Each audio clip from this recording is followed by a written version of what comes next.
What is up mga kabebs? Welcome sa aking channel! Ang dish natin for today's lunch is pork adobo, paborito ng lahat. Mapapa-unli rice ka talaga pag ito yung ulam nyo. At syempre, huwag kalimutan hugasan. And piniprito ko muna yung mga matataba para lumabas yung pinakamantika niya talaga. Alam nyo ba, dati nung hindi pa ako nagtrabaho bilang kasambahay, wala akong alam sa pagluluto mga bebs. Kaya naman, I'm so blessed dahil tinuruan ako ng amo ko paano magluto. Pero at least may natutunan ako, yung mga basic lang naman. At saka, passion ko din talaga yung pagluluto, kaya siguro madali akong turuan. Grabe naman ang confident to the highest level. So, ayan, sinalin ko na yung pork, tsaka nilagyan ko din pala yan ng kamatis. Wala lang, trip ko lang, halaka. At huwag kalimutan ang bay leaves. Nakakadagdag kasi yan ng aroma. At mas gusto ng amo ko yung panglasa niya talaga. At sa totoo lang, masarap talaga magluto yung amo ko, kasi dati may karinderya sila. Ayan, nasa tabi lang muna ako to assist my amo, para kapag may kailangan siya, ako na ang kukuha. Nakakagutom yung amoy mga bebs. Durian ang hindi ko kayang tanggihan. Last day kasi bumisita ang anak ng amo ko at may dalang durian. But sad to say, hindi siya matamis. Tsaka sayang naman pag itapon mo lang. At buti na lang gumana utak kung may naisip ako bigla. Pero alam nyo bang sobrang hirap buksan ng durian na ito? Grabe ang sakit sa kamay. Pero tiniis ko lahat. Apaka-uwi ng babaeng to. Muntik ko na talaga tong itapon, buti naman pinaglaban ko. Pasintabi po sa mga naglalaway dyan. Simot ang isang kalderong kanin. Unsay dugayan, hab-hab mga kabebs.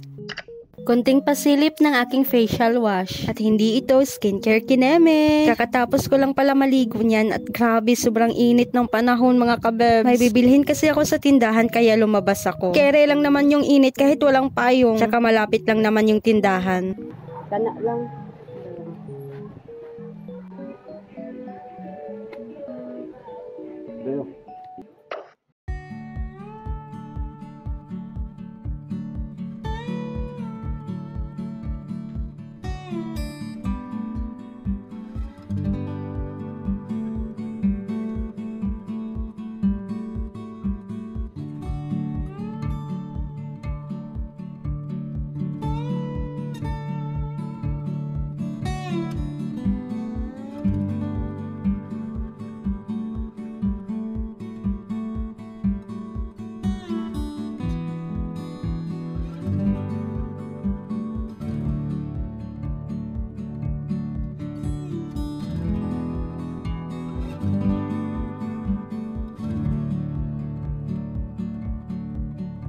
And yes po, durian ice candy ang ginawa ng babaeng to. Perfect for the weather. Kasi naman sobrang init talaga ang panahon natin ngayon. Kaya naman nagkikrave ako sa malamig. Kaya stay hydrated mga kabebs. Perfect talaga tong bagong bili namin na stainless. Kasya lahat ng ice candy nagawa ko. At buti na lang may mapaglagyan pa. Maliit lang kasi yung ref namin dito. Kaya naman gumawa na din kayo ng ice candy mga kabebs. Ang hassle din naman kasi pag laging nalabas ng bahay para lang bumili ng ice candy. At perfect timing kasi paubos na din yung stock namin. Kaya bumili na kami dito kay Ate Mahal kasing mahal ng paninda niya. At nakakaakit ang mga hitsura ng paninda ni Ate Mahal. Sobrang sariwang-sariwa. Siguro kung may pera lang ako, binili ko na lahat. Ang OA naman. At ilagay na natin sa mga food container para naman hindi makalat sa ref. Huwag kalimutan na hugasan muna. Yung binili pala namin dyan is boneless bangus. Kasi hindi mahirap kainin. Kita-kits sa next vlog. Arigatangs mga kabebs!